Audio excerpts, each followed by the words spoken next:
Hello, Brooksy here. I'm going to continue on my videos. This is the third one, and as I said before, I'm going to start rather than saying actual events.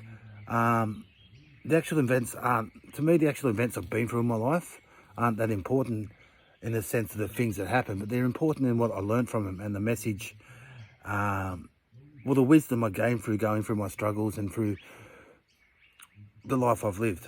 So I made up this story a little while ago, and I'll continue on my mission or what I'm trying to achieve through these stories. So I'll tell you this story. It's got so many levels to it, and it's got a message within it that a lot of people need to hear. And as I think over the story again, and I wrote this story myself, I see new messages in it myself. I see new meaning to my own words. So I'll relay one of these stories to you now. I'm going to try and keep my videos down shorter. The last one went a bit long, 19 minutes. So I'll get on with it. Somewhere in Africa, I don't know exactly where because it's my story, there was a herd of deers or springboks. Well, that makes it South Africa. Okay, so somewhere in South Africa in the bush, there was a herd of springboks, and they were running through the bush looking for food because there was drought. The land was pretty barren. There wasn't much to eat. There was no pastures to graze in. So they kept on running around looking for a place to eat. And there was a young deer at the back of the herd. And because it was so small, it could see there was like it was like scrub. And it could just see under the scrub, and it seen a patch of grass. This grass was lush, it was green, it was beautiful. It was like a kid in a candy store. It seen the grass. And so it kind of dropped off from the herd. Instead of calling the herd back and saying, "Hey, I found some food," this little deer was a sneaky little deer, and he crawled under the brush, into the grass, and he ate and he ate and he ate and he ate so much he was full, and he was just laying there basking in the sun. Anyway, he thought, So he took off after filling his gut and resting, and found the herd again and started running with it. And every day, this little deer would sneak off and eat on the grass. And the herd was wondering, where's this little fella going? He's getting fatter, and he's just disappearing. But anyways, he'd repeat this process. So day after day after day, this little deer would be eating his grass. And then one day some of the herd followed him, and they saw this little deer. It was no longer a little deer, he was a big deer. And he became a staunch deer. And he stood there and stood his ground and told the herd to fuck off. "I don't need yous. Go away, this is my grass. You're not getting any, go find your own grass." And the herd backed off and left him there. They couldn't compete with him. They were starving, they were hungry, they didn't have the strength to fight this warrior deer now. And he claimed, so he didn't even leave anymore. He just stayed on his bit of grass. It was his.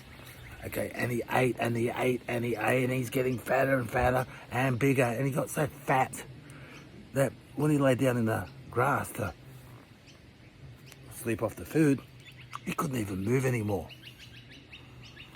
And that's part one of the story. Part two of the story was, in the brushes on the other side of that grass sat a lion. Now this lion, as a cub, planted this grass. He planted it and sat there every day watching it grow. And one day he sat there and watched this little deer come, sat back, watched the deer eat, kept sitting back, watching the deer eat day after day, day after day. And finally the day came when this deer was so fat it couldn't move. This lion was pretty hungry, and he's jumped out of the bushes and he's just attacked and eaten that deer. He had a big fat meal. He's gone and got the other lions too. He's proud. Look what I've got. I've got food for our whole what do they call lions anyway? Group of lions. I'm sure someone will tell me what they're called, but pack or no, that's wolf. But anyway, it's irrelevant.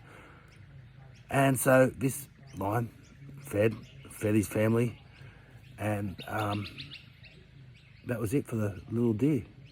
Now, the moral behind this story, there's lots of morals. One, if that little deer wasn't greedy, well, it goes back to my previous video. It all started with a decision.